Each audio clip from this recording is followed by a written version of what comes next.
joining us on the line from the Houston Dynamo, rookie Zack Steinberger. Zack, welcome to Red Card, my friend. Hey, Anthony, how's it going? Thanks for having me. Pleasure's all mine, Zack. I couldn't imagine what a great rookie season you're about to have under a new head coach and a soccer-crazed city like Houston. Let's talk about it. When Houston Dynamo and you got together to sign on that dotted line, how did it feel? It was 22 years of hard work, all kind of culminating in one moment. It was, to say it was surreal is an understatement. Let's talk about Butler, where you played with in the NCAA. Let's be honest, they're a basketball university for the most part, but you applied your trade and played the game that you love and we all love, footy, soccer. And a lot of people come through the NCAA that now play in the MLS and over Europe. How great was that experience? You know, it was an incredible experience. I didn't really go through the recruiting process as a normal kid coming out of high school did, but you know, it kind of fell in my lap, and I'm so glad it did. You know, the coaching staff there with Paul Snape, Adam Brew, and Jason Perry are world-class coaches, and they're gonna take a program that was kind of left for dead, and what they've done with it in the past 4 years since I've been there is truly astounding. And seeing the progress from day one of their coaching tenure to leaving it to where I did, you know, I couldn't be more proud, and I couldn't be more excited to graduate as an alum and to hopefully see where the team goes in the next couple of years. Now, Zack, you spent some time in Europe. You've spent obviously a lot of time in North America. What are some of the things that you learned in Europe that you can bring to your game here in MLS that's going to benefit you?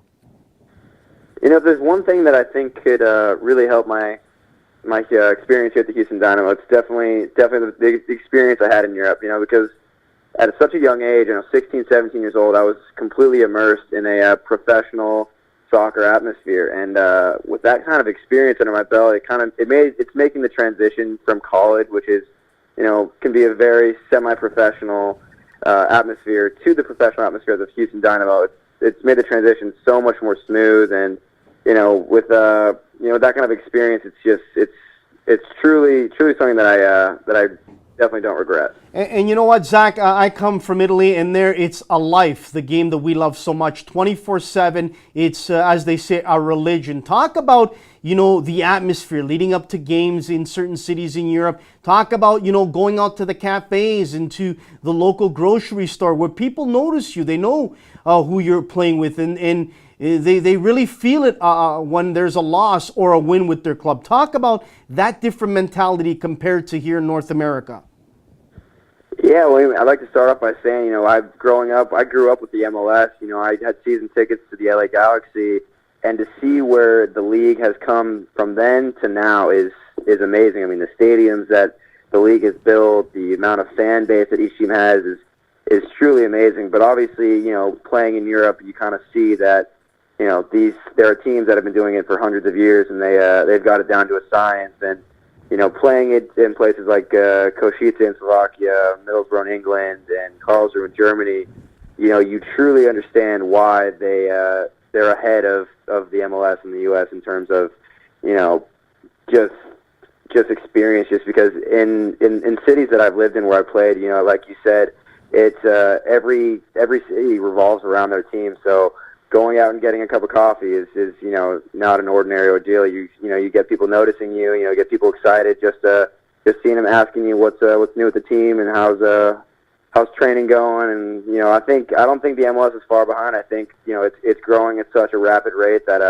I think within the next 5-10 years it's going to be able to compete with the atmosphere that's been built over the past 100 years in Europe. Well, you're going to experience it this year for the first time, Zack, in that Pacific Northwest that is lights out like Europe or in South America. That's Portland, Seattle, Vancouver. It is lights out crazy, pregame, postgame, halftime. The fans are electric in the stadiums before the game, after the game. That, I believe, is the best atmosphere, is that Pacific Northwest.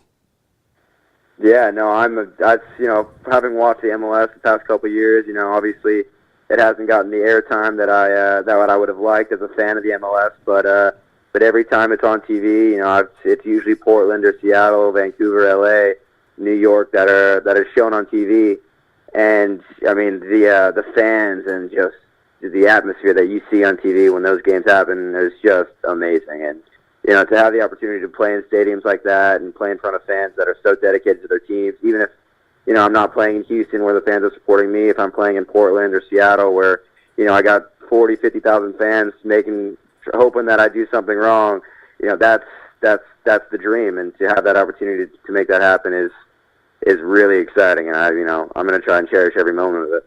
Zack, you're lucky to be in a lineup with a lot of veterans, guys that are winners, guys that have played for different countries. I mean, you've got Coriash, you've got Will Bruin, you've got the Marcus Beasley. I could go on and on and on. Boniek Garcia. I mean, this has got to be great for a rookie like yourself to really take in everything like a sponge from these veterans, these guys that have been through a lot of, the wins and some tough losses to learn in your first rookie season. Yeah, I mean, there are 5 or 6 guys on the team right now that have played in World Cups. I mean, it's just to have that kind of leadership, that kind of ability to look up to every day in training is something that is going to curve my learning process so much. I mean, it's truly astounding walking on the field with DeMarcus Beasley, Boniek Garcia, Luis Garrido, Brad Davis, Ricardo Clark, walking the field with them every day. These are guys that I've watched since I was, I've been watching DeMarcus Beasley since I was 10 years old, and to walk on the field with them every day and, enjoy a little banter, passing the ball, hopefully passing me the ball sometimes, maybe we get in a tackle, whatever it is. I mean, it's honestly such a cool experience, having an experience to be able to play with the guys like this that I've watched on TV since I was, just a young kid with aspirations to play professional soccer, and now it's all happening. I'm just trying to learn as much as I can, as quickly as I can, so that way I can hopefully have as long and as successful of a career as they have. What has first-year new head coach of the Houston Dynamo, Owen Coyle, said to you in your rookie season? Has he given you an idea what he expects from you? What does he want from you? I think for me, he's really taken upon me to make sure that I learn as quickly and as possibly and as quick and possible as I can. He gave me a lot of minutes in preseason. He's definitely spoken out and said that he believes in me. He believes that I have what it takes to be a good pro. He just if there's anything that he's kind of imparted on me as a player is that he is trying to get me to learn to adapt to this new style of soccer, this new situation, this new experience, this new atmosphere as quickly as possible. And he's, facilitating that growth in me as a player and as a person in any which way he can. So that's definitely if he's taken on board one thing with me, it's just learning to adapt as quickly as possible. Let's talk about the upcoming game. You're going to play the new expansion team, Orlando City, and Kaká in the lineup. Here is a guy we all watched in TV, whether with AC Milan, whether in Spain, with Brazil, on and on. A guy that I'm pretty sure, Zack, you're going to have to pinch yourself when you're going to be watching this guy that you possibly could go toe-to-toe with out there, saying to yourself, wow, I'm playing against Kaká. That's got to be a great feeling. Yeah, I mean, it was. We actually had the same preseason tournament as Orlando City and New York City FC in Charleston, South Carolina. So I was able to kind of stack myself up against Kaká and David Villa then, and it was just wild. I mean, I can't even explain it. I mean, Kaká is actually a much bigger guy than I would have ever imagined. I mean, he's a pretty big guy. So I mean, having even just like the little nuances you don't see on TV and kind of just seeing what he does off the ball and kind of studying him is truly amazing. And, being able to play against him in a fully packed stadium Friday night is going to be, another amazing experience that I can't even put into words, because, I mean, it's a guy that I've been watching against since I was a young kid, and, playing at the highest level, playing with the best teams, he was a runner-up for Ballon d'Or. I mean, he's one of the best players in the world of our generation. So to take the same field as him is truly there's something to say about the MLS, where it's going. But even more so for me, as my career progresses, it's definitely something that I won't forget. Zack, it's got to be great for American-born players, Canadian-born players, to go up against players like Kaká in MLS, Jovinko here in Toronto with TFC. I mean, we could go on and on with Keane with the LA Galaxy. I mean, I could mention a whole bunch of other players, Villa, as you mentioned. I mean, this is great for the North American player to play against some world-class players and really learn on and off the field from them. Yeah, I mean, just like you said, I mean, if it's any indication of where the league's heading, I'm so excited to be a part of it in 5-10 years from now. Because, I mean, the players like that we have now, I mean, Giovinco, Josie Altidore, I mean, we just had David Beckham, you know, I mean, there's world-class players on every team. And, you know, if that's any indication of where the league's going, I'm so excited for the youth of of Canada and the U.S., you know, because they're right now have an incredible opportunity to come into a league that has, you know, built an incredible foundation, and, you know, it's only going to get better. And, you know, so I think the youth of both Canada and the U.S. should be really excited to take part in the MLS in the future. Now, Zach, I'm a parent of two boys. One boy that is 17, and he's just about now getting ready for that last stretch of trying to get into an NCAA college or university or maybe go overseas. And he said to me about 2 months ago, he says, Dad, next training session, we don't need cleats. We don't need anything except the water bottle. We're going to try yoga. I looked at my son and I said, ask your coach to come and talk to me because I've got a good psychiatrist for him to visit. How in the world did you ever get involved into yoga, Zach? Actually, my girlfriend got me turned on to it.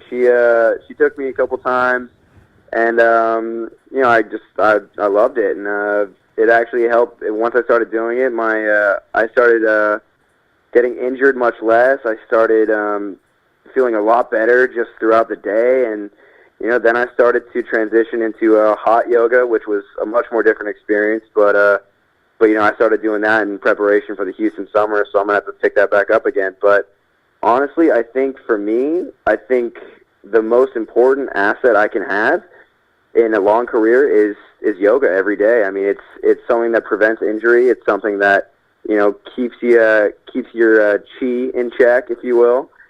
But no, I mean, I would definitely recommend it to younger players. I mean, if you can get started while you're young, I think it's only going to increase your flexibility and decrease your proneness to injury. Well, anything that would give my son more success, I'm all for it. So if yoga does it, I'll continue to tell him to do it. Zach, listen, just before we let you go, we really appreciate your time, but I can't let you go without talking to the youngsters. We just had on, just before you came on, we had on Maurice Sadu of the Philadelphia Union, and he talked to the young kids out there. And I want you to do the same, because a lot of young players would love to live your dream right now. You've worked hard to get where you're at, but I'm sure there was people along your path to get where you're at that believed in you, never gave up on you, and it didn't matter whether you were 6'10" or 5'10", but confidence was massive in your young career. Who helped you? Was it a parent? Was it a coach? Was it a brother or sister? Who was it that was so influential in your life that you want to thank? I mean, for me, it was my mom and dad. I mean, they did it, everything and anything that I asked for. I mean, whether it was driving me to go play a pickup game with my friends, or, you know, big decisions. As you know, I decided that I wanted to go to a boarding school for soccer at IMG Academy, and they made that happen for me. So I mean, from big to little decisions, they are the reason that I've made it to where I am today. I mean, I didn't have any older brothers to beat me up when I didn't play soccer. So everything I had to do was self-driven. I have two younger sisters that were cheerleaders, so they weren't very much help. But no, I mean, for me, it kind of helped build my self-drive, my self-motivation, because, you know, at any time I wanted to make sure that I did everything and anything I could to be better than anyone else. And that didn't mean to be the best player on my team or be the best player in the city or the state or whatever that is. I always made sure that I was doing more than anyone else that I could even think of. So I think if I have any advice for the younger players, it's you know, always have a ball at your feet. Don't ever say no to an opportunity to get better, because you can get a little bit better every day. You know, I would dribble the soccer ball and juggle the soccer ball around my house. I can't tell you how many glasses and lamps I broke, and you know, my mom was never happy about it. But you know what? It made me a little bit better every day, and you know, I'm so glad my mom let me keep a ball in the house because, you know, I owe her that I owe my career to that.